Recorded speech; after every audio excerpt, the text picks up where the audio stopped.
Pesados irmãos, boa noite a todos.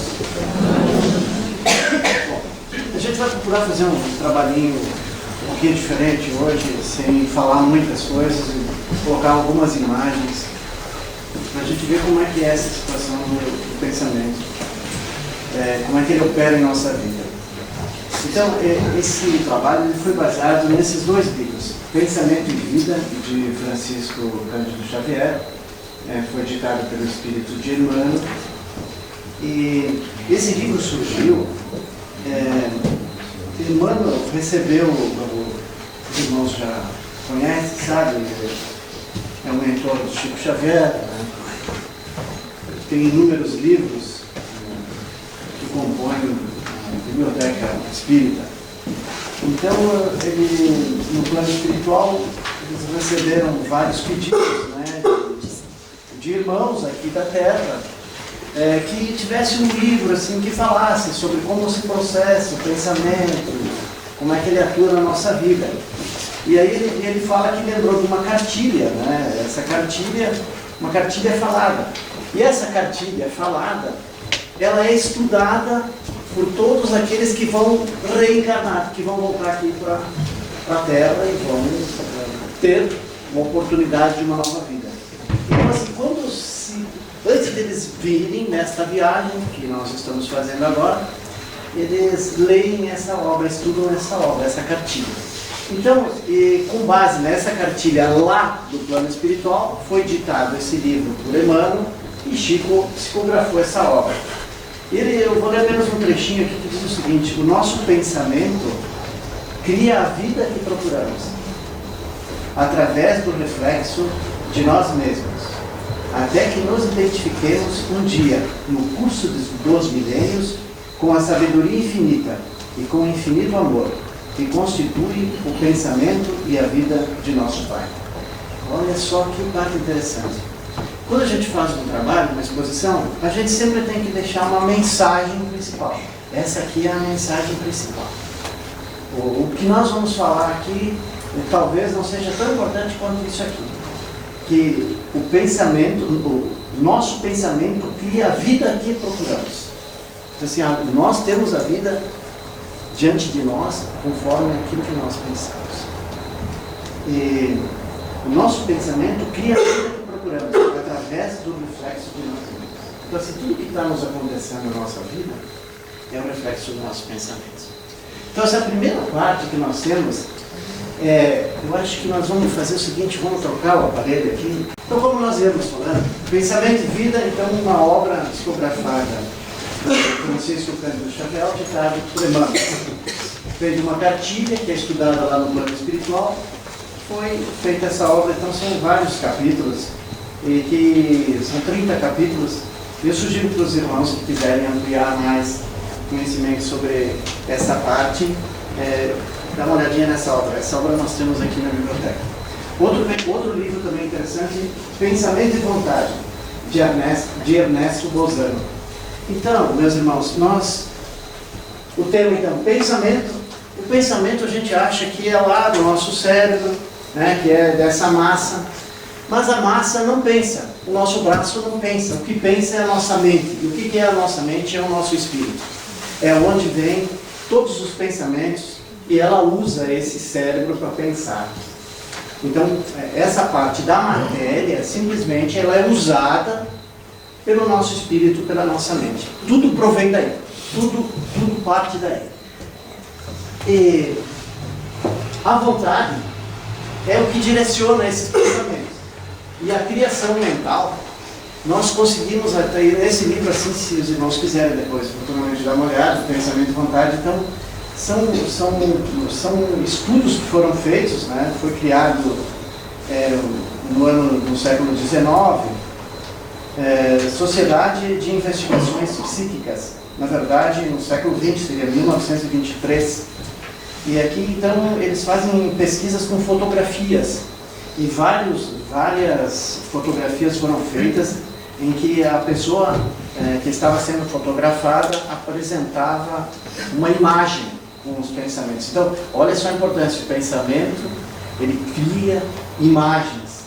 Então, assim, tudo que a gente pensa, nós formamos a nossa vida. Então, assim, essa é a mensagem importante e principal de nossa estada aqui hoje, é passar essa mensagem, que tudo aquilo que a gente pensa, nós criamos na nossa vida. A nossa vida é criada no pensamento. Se nós queremos mudar a nossa vida, tem que mudar lá no pensamento. Então, aqui conta uma história de uma senhora, uma investigadora, né, desses mistérios, que antigamente era chamado mistério, hoje, através do estudo da doutrina espírita, a gente não vê mais assim. Se chama a senhorita Starkshire. Ela visitou 2 médiuns, chamados Sr. Hoppe e Buston, e ela conta a história que daí eles colocaram lá uma chapa para tirar uma fotografia, e aí atrás da imagem dela apareceu um caixão, né, a imagem de uma tampa de um caixão. Então, o processo da fotografia antigo, ele se fotografava num filme, e desse filme revelava o filme, que seria o negativo, e aí tu coloca num papel com sensibilidade, e aí tu faz a fotografia, então passa para o papel, que seria o positivo. Então, assim, quando foram revelar, viram lá que atrás dela tinha uma tampa de caixão. E aí ela se lembrou que, quando ela chegou lá para visitar esses médiuns, eles tinham saído recém de um velório. E, inclusive, uma das filhas do médium tinha ajudado a carregar um caixão. Então, assim, essa imagem que ficou, ela conseguiu, através da mente dela, retratar, e quando foi fotografada, apareceu. Então, você olha a importância que ele tem nos nossos pensamentos. Né? Então, assim, o tema, então, é esse aqui. Pensamento, vontade e criação. Vamos ver como é que ele opera. Então, assim, uma representação figurada, né, de como acontece o pensamento na nossa vida. Então, nós temos ali, ó, a mente é o espelho da vida em toda parte. A mente é o espelho da vida em toda parte. Tudo que a gente pensa aqui dentro, a gente reflete ali, no nosso dia a dia. A mente ali, ela fica pulsando. Nós temos lá as irradiações da mente.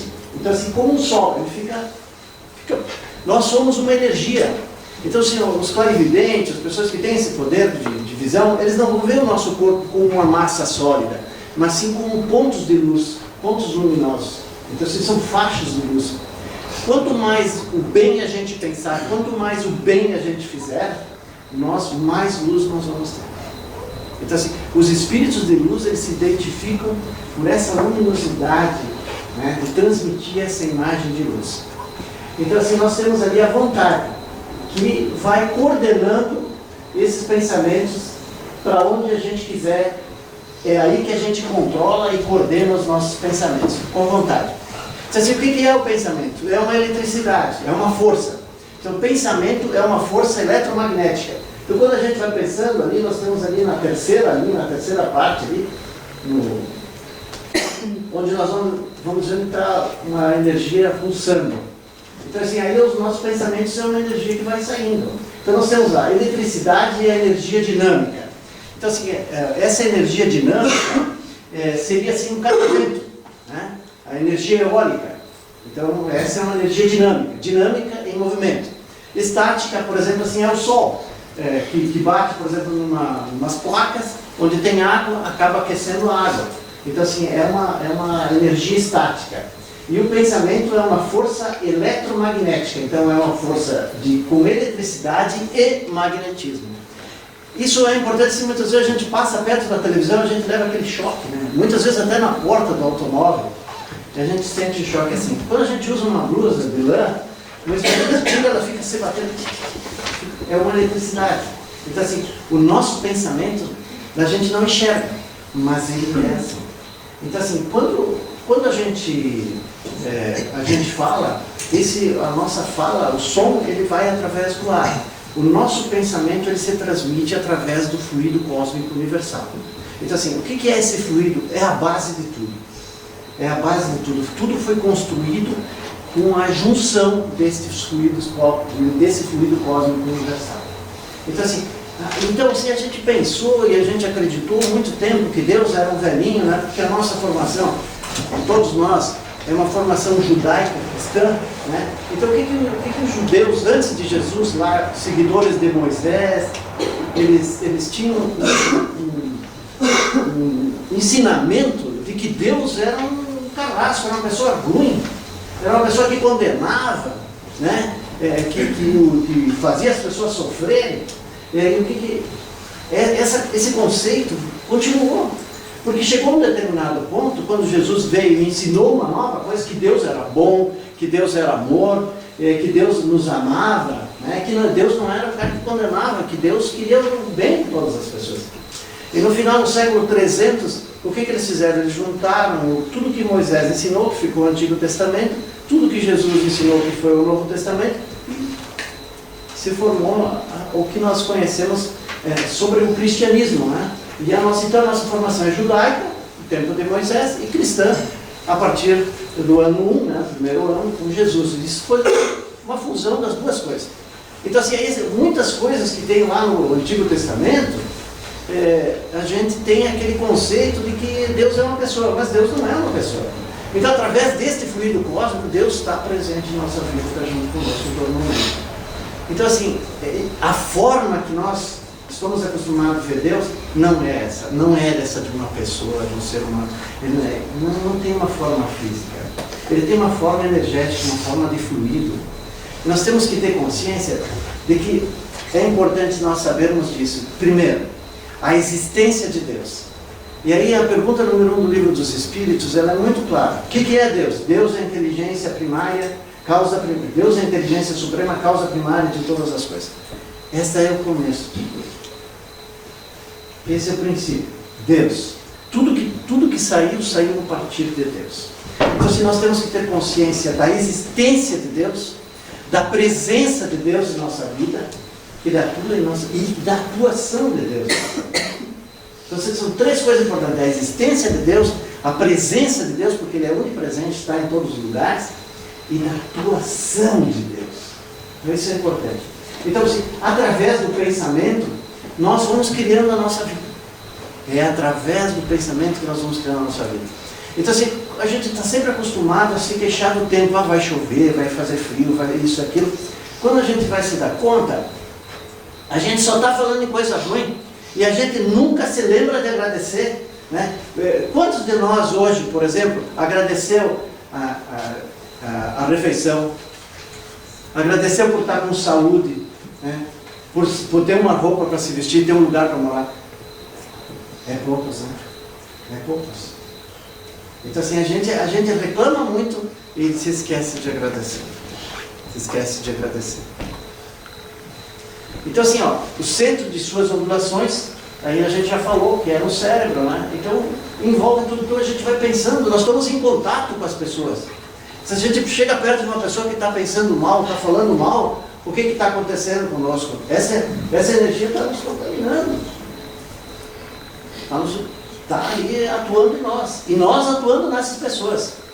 Então, assim, a força do pensamento, assim, olha a importância. Se a gente quer mudar a nossa vida, onde é que está o segredo? No pensamento. É a primeira palavra do nosso trabalhinho de hoje. Pensamento. Quer mudar a tua vida? Quer ter uma vida melhor, uma vida mais próspera, uma vida mais positiva, se sentir melhor, se sentir em paz? Muda o pensamento. Quer conquistar alguma coisa na vida? Pensamento. Quer ir bem numa prova? Pensamento. Quer ir bem no trabalho? Pensamento. Quer curar uma doença? Pensamento. Pensamento. Começa no pensamento. Então as pessoas acham assim: não, eu vou lá no centro espírita, vou dar um passe, vou afastar o espírito ruim que está aqui me perturbando, eu vou me curar uma doença. Cuidado com isso. Cuidado, muito cuidado. É uma falta de caridade até a gente achar que a gente vai lá no centro e toma um passe e fica curado. Que a verdadeira cura está no pensamento da pessoa. No pensamento. Então, assim, o pensamento ele cria, transforma, destrói, refaz. Para purificar e sublimar, melhorar a qualidade dos pensamentos. Então, assim, agora vem uma parte importante. Isso aqui é extremamente importante. Essa imagem aqui, vale a pena a gente olhar um pouquinho aqui de lado. Olha só o que acontece na nossa vida. As marteladas ou ferrugens. Toda emoção violenta sobre o corpo é semelhante à martelada. Olha a martelada que o nosso corpo está levando. A cólera, né? E semelhante à martelada forte sobre a engrenagem de máquina sensível. O nosso corpo é sensível à engrenagem sensível. E os maus pensamentos fazem isso com o nosso corpo.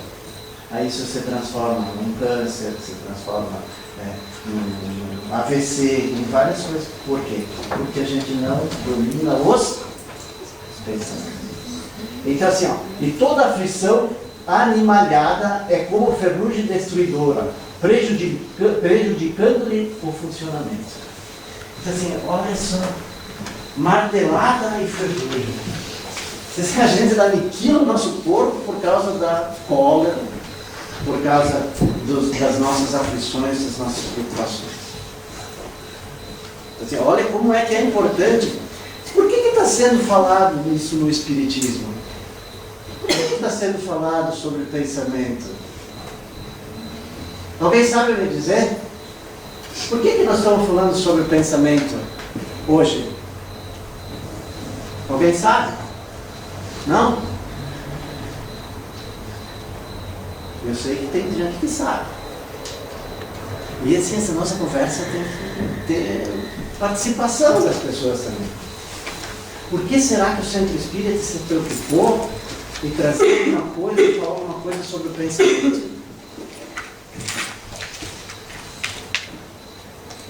Porque o Espiritismo ensina a gente a viver melhor, a viver em paz, se sentir bem, se sentir feliz. Não é necessário sofrer, não é necessário as aflições, não é necessária a violência, não é cólera.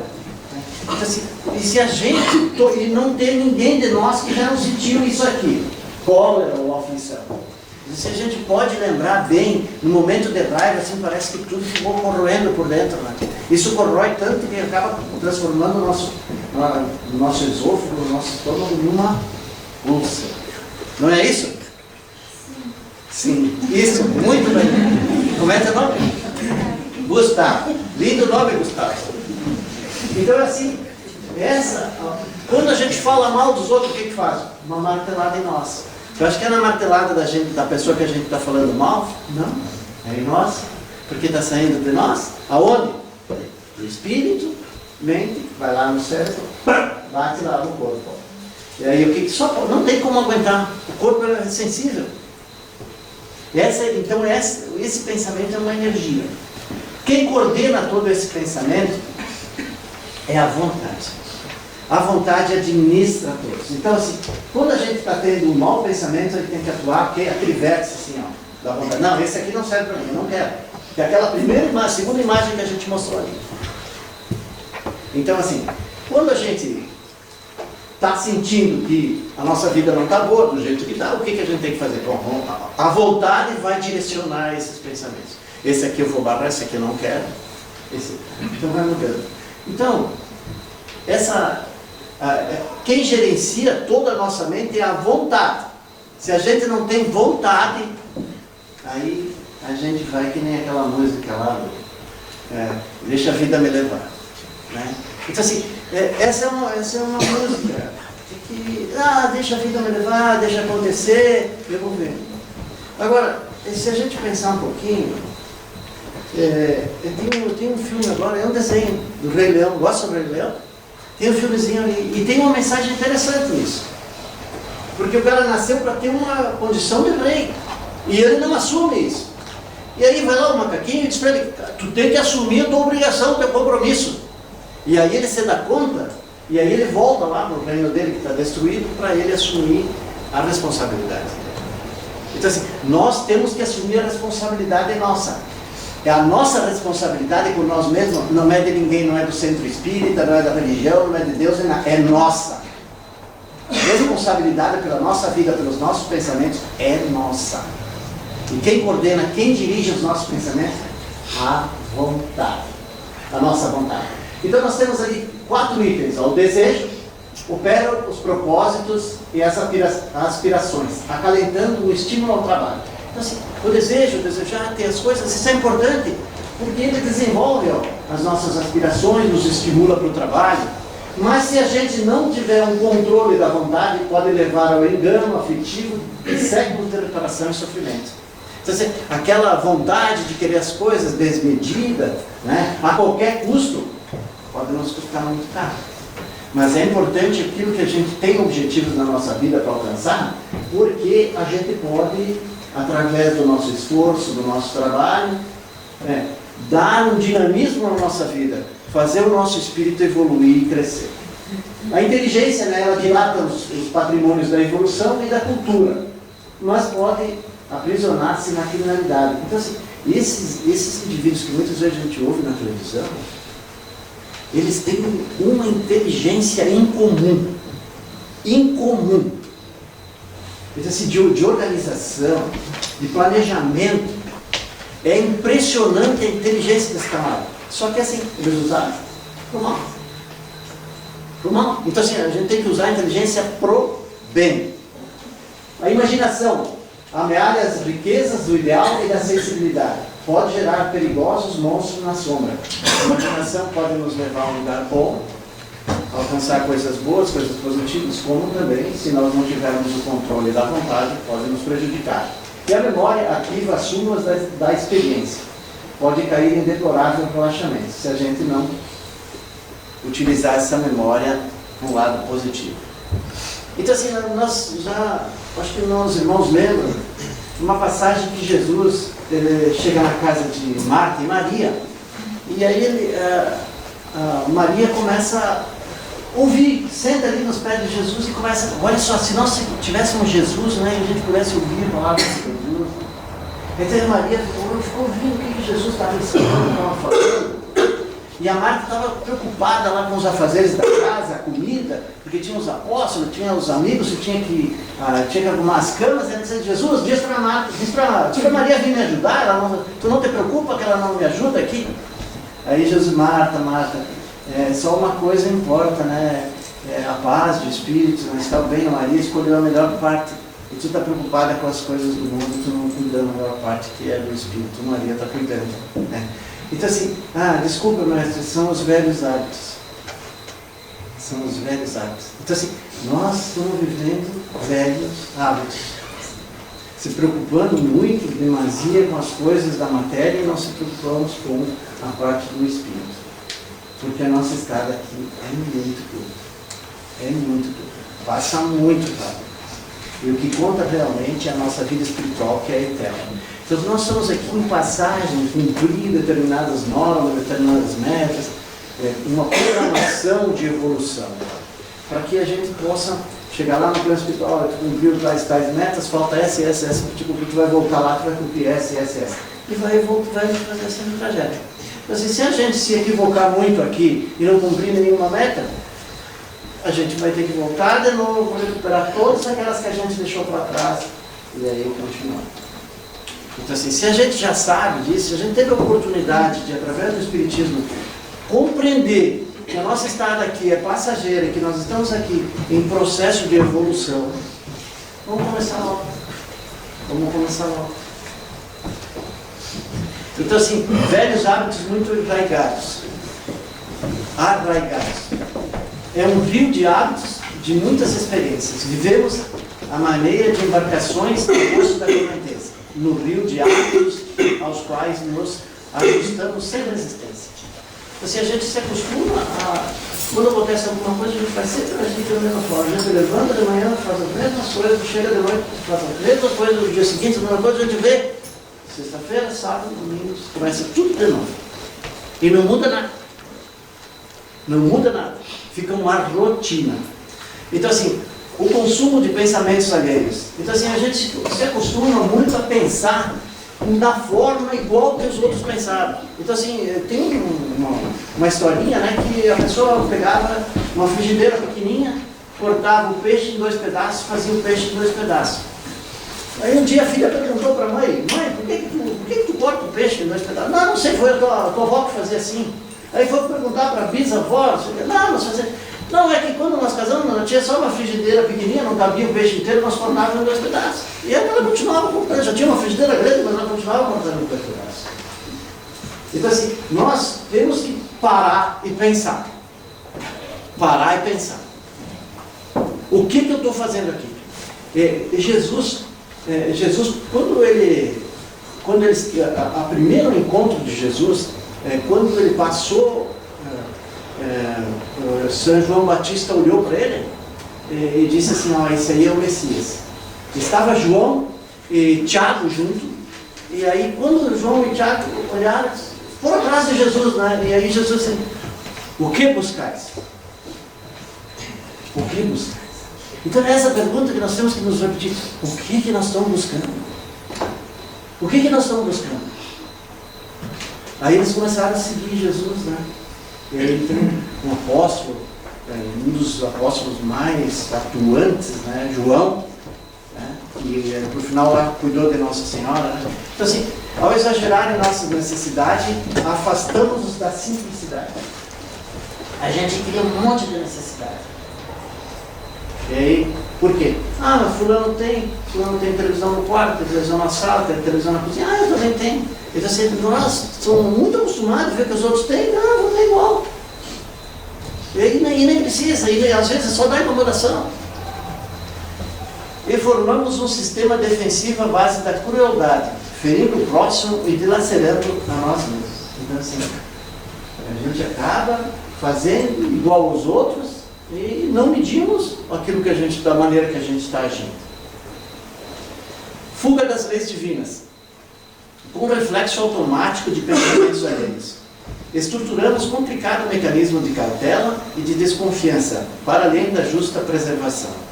E detemos apaixonadamente o instinto de posse, criando o reflexo do egoísmo e do orgulho, da vaidade. Quantas pessoas que se corrói de medo de perder o que tem. E se a gente pensar um pouquinho, nós não somos donos nem da nossa vida. A gente está aqui agora, a gente pode sair ali fora agora, uma bala perdida, pronto, se foi. Não precisa nem sair da porta, dá um AVC no carro, se foi. Quem de nós está livre disso? Ninguém. Então assim, o que a gente pode fazer é se livrar da preocupação. A gente pode educar o nosso pensamento. Ignorância acalentada. Nesse círculo vicioso, a criatura humana procura enganar-se depois do berço. Para desenganar-se depois do túmulo, aprisiona-se no binômio ilusão-desilusão, com que despende de longos séculos. Então assim, existem várias obras que retratam o que acontece com o espírito quando ele chega lá no plano espiritual. Se a pessoa que é muito apegada aos bens materiais, ao dinheiro, ao ouro, chega lá no plano espiritual, eu tenho relatos de livros que foram visitar zonas umbralinas, né? E que essas pessoas estavam assim, totalmente envoltas no barro, com pico, com barro, carregando barro assim na mão. E aí, mas o que você está fazendo? É o meu ouro, é meu ouro. Elas achavam que elas estavam com ouro, carregando ouro, que eram pedras de ouro, e eram simplesmente pedras. Então assim, esse aí é o processo mental, de somente ver uma coisa e não enxergar o que realmente conta, o que realmente é. Assim, isso é importante numa boa condição financeira, é importante porque a pessoa pode evoluir, pode estudar, pode crescer, pode se aprimorar. Né? O Espiritismo diz que as pessoas têm que ser tudo pobre. Não tem nada disso. O mérito, se a pessoa ganhou honestamente, não tirou nada de ninguém, foi com o esforço dela, com o trabalho dela, é mérito dela. Ela tem o direito de viver bem, de usufruir aquilo, mas não fazer com que aquilo prejudique a sua vida. Né? Não tirar as coisas dos outros, não medir, né, consequências. E aí, o que nós podemos fazer então com isso? Quando a gente conhece, sabe que o nosso procedimento está um pouco equivocado, a gente tem que buscar um novo caminho, um novo rumo. Então nós temos que buscar novos costumes. E esse é importante, porque é o trabalho da doutrina espírita. É mostrar um novo caminho, é uma mudança de atitude, de comportamento. Isso assim que a gente não tem que ser Maria vai com as outras, fazer tudo que os outros acham, para contentar aquele outro. Né? Se fosse para me contentar certas pessoas, eu nunca teria sido espírita. Né? Eu nunca teria sido espírita. Então assim, a gente tem que ver qual o melhor caminho, buscar, analisar, pensar e ver se aquilo que a gente está estudando é possível ou não é possível, né? À luz da razão, né? À luz da razão. Então assim, não adianta a gente dizer, vamos lá, tu vai ser espírita, não sei. Não, a pessoa tem que se converter, a pessoa tem que acreditar nisso, por ela. É uma dedução dela, ela tem que acreditar nisso. E ela tem que viver isso no dia a dia. Então assim, e onde é que a gente busca isso? Em Cristo. A gente busca no governador espiritual do planeta Terra, Jesus. Então Jesus tem uma importância tão grande nas nossas vidas, que Ele, como governador responsável pelo planeta Terra, Ele fez uma promessa. Ele fez uma promessa e eu penso que ninguém de nós aqui presentes duvidaríamos de uma promessa de Jesus Cristo. Nós podemos duvidar da promessa de qualquer pessoa, só nós não podemos duvidar da promessa de Jesus Cristo. Ele não faria uma promessa que Ele não iria cumprir e que Ele não pudesse cumprir. Porque ele, através do exemplo dele, Ele deu a própria vida como exemplo para nós. Nunca fez o mal para ninguém. E a promessa que Jesus fez é de estar sempre junto conosco, até o final dos tempos. Então, assim, como que nós podemos duvidar de uma promessa do governador espiritual do nosso planeta Terra? Então, Jesus, num processo que levou mais de 1000 anos, veio aqui para o nosso planeta e encarnou aqui como ser humano igual a nós. E aí Ele deixou o exemplo dele. Então, o exemplo de Jesus, ele nos possibilita alterar o nosso programa moral de milênios, né? Marcando uma renovação humana com um programa de transformações lá no nosso espírito, lá no fundo do nosso espírito. E esse é o nosso guia, modelo e guia. Mudar a condenação metódica de todas que a gente faz por um perdão. A tradição de raça, né? Por uma fraternidade legítima, de todos nos vemos como irmãos. Bem-aventurados os aflitos que sabem esperar para que os justos que sabem sofrer. Nós temos aqui o Atos do Senhor, reflexo do caminho celestial, para a redenção do caminho humano, simplicidade desenrangedora. Jesus escolheu um lugar simples, e todos achavam que Jesus ia vir como um rei, né? Então os judeus não aceitaram Jesus porque ele veio numa condição simples. Eles até debochavam dessa situação, chamavam ele de carpinteiro, e ele nasceu lá numa manjedoura. Ele escolheu um lugar mais humilde para realmente servir como exemplo para nós, que não importa o lugar onde ele tenha nascido. Ele nasceu num lugar muito simples, mas teve serenidade, paciência até isso. Certeza da ressurreição para a vida eterna. Então, se Jesus, ele deu o exemplo que aquilo ali era uma passagem. Toda a vida de Jesus mostra, de todas as situações que Jesus passou, e ele mostra claramente que a nossa estada aqui no plano terrestre é muito passageiro. Ele deixa muito claro esse ensinamento. Então, esses reflexos condicionados, consequência das atitudes irrefletidas, não pensadas de milênios. A nossa justiça cheira a vingança. Então, assim, a gente muitas vezes alguém faz o mal, pratica o mal, e a gente, tem que ter justiça. E a gente acha assim que a nossa justiça é colocar o cara simplesmente lá numa prisão. Não que não tenha que segregar a pessoa. Às vezes a pessoa realmente ela não tem condições de conviver com os outros. Ela vai continuar persistindo, continuando fazendo mal, mas a gente tem que ter consciência do seguinte: colocar simplesmente a pessoa lá na prisão, vivendo que nem bicho, não vai recuperar aquela pessoa. Não vai dar nenhuma oportunidade. E isso existe exemplos de prisões onde há acompanhamento, onde a pessoa fica numa situação digna, né? Ela pode se recuperar. Ela pode se compreender, ela pode compreender, saber que ela agiu equivocadamente e se recuperar. Mas assim é onde que a gente faz um depósito. lugares onde cabe 100, eles colocam 200, 300, 400, onde só impera a maldade, onde as pessoas são argumentadas por diversas facções, não tem nada. Lá nem que tu não queira, tu vai fazer. Lá eles vão te dizer assim, ó, tu vai matar lá fulano, aquele lá, aquilo que mata. E se o cara não for, ele está morto. E se ele não fizer, tem os familiares deles aqui fora e eles fazem. Então assim, são lugares assim que... Aqui a gente muitas vezes tem um banheiro, né? Lá eles têm um buraco. Assim. Eu não estou dizendo que tem que largar todos os caras que estão na prisão. Eu digo que tem pessoas que têm que ficar segregadas mesmo. Né? Então assim, e muita gente, muita maldade, como tem um livro de Sexo e Consciência do Divaldo, ele conta a história de um avô de 70 anos que abusava das netas. E aí, como é que fazia? Contava para a mulher dele ou não contava? E como é que ficava essa situação? Então assim, é uma pessoa que tem que ser, ele tem 70 anos, ele tem que ser segregado, ele tem que ser tirado, não pode conviver com as outras pessoas. Não pode. E quantas dessas coisas acontecem sem que a gente fique sabendo? Sem que isso seja denunciado? Então,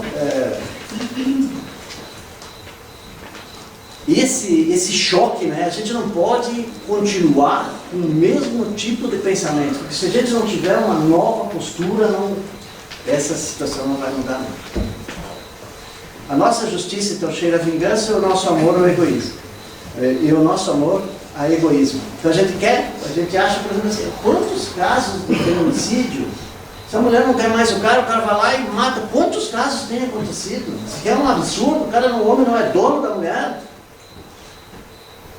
Mas parece que é dono, que é objeto, que é dele.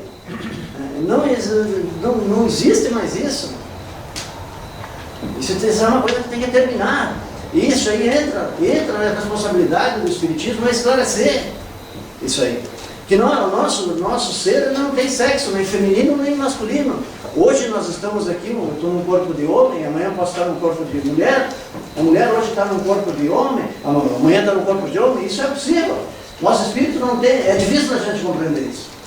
É muito difícil a gente compreender e aceitar isso. Sabe por quê? Porque é os velhos hábitos. A gente acha só que é assim, a gente aprendeu que não existe isso, que não pode ser. Mas nós somos espíritos que não têm sexo. Nós já reencarnamos como mulher, já reencarnamos como homem.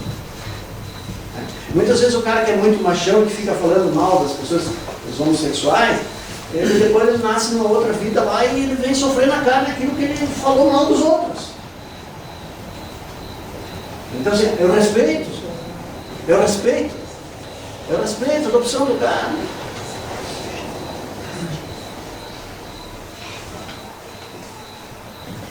Novos hábitos, o dever de servir. Colaborar na segurança e felicidade de todos, ainda mesmo à custa de nosso sacrifício. Assim é que refletiremos em nós a verdadeira felicidade, nutrida pelo verdadeiro bem. Então assim, o mais importante de tudo está lá na pergunta 642 do Livro dos Espíritos. Basta não fazer o mal para conseguir um bom lugar em uma vida futura? Não. Impede que se faça todo o bem na medida de suas forças. E além disso, serás responsável pelo mal que advier de não ter feito todo o bem que podia. Agora, como é que nós vamos controlar esse pensamento, a nossa vontade? Através da oração. Assim, a oração é o sistema de intercâmbio entre a terra e o céu. E qual a função da prece? Buscar o amor divino para concentrar-lhe a claridade sobre os vales da ignorância, do sofrimento, da miséria e do ódio. Então assim, quando a gente faz uma oração, a gente está se ligando lá com o divino, com os mentores do plano espiritual, que são os executores da vontade de Deus e sobre a ignorância humana. Então olha bem na imagem aqui, ó, o amor divino, os mentores do plano espiritual refletindo sobre a ignorância, a miséria e o ódio. Então assim, quando a gente ouve uma notícia na televisão que não faz bem para ninguém ouvir a televisão, e eu sei que os irmãos têm esse hábito, porque lá em casa também tem, de ouvir a televisão quando está tomando café, de ouvir a televisão quando está almoçando, quando está jantando, tudo vem aquela enxurrada de notícias ruins, aí fica, o que fica? Aquela comida fica com uma energia. Então assim, qual é a melhor maneira que tem quando a gente vê uma coisa ruim que está acontecendo? Uma prece, uma oração.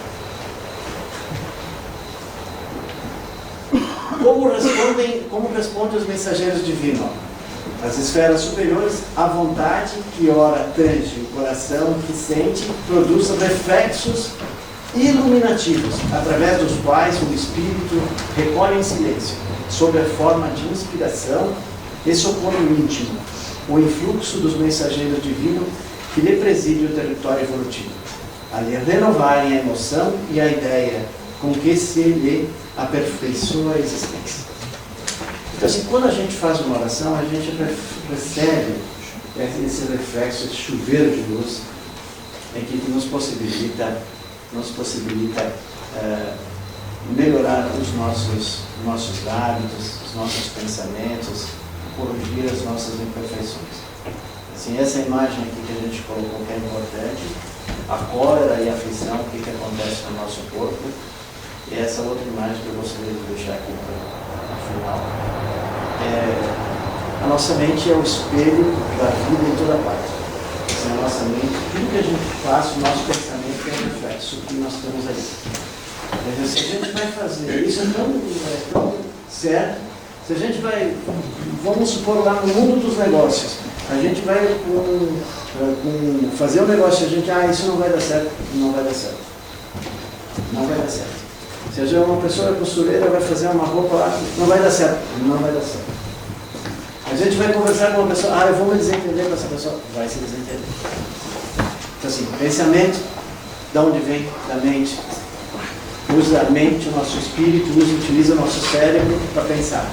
Quando ao desencargo, o corpo não sente nada, o cérebro não pensa nada, né? O que pensa é o nosso espírito. Então assim, se a matéria não pensa,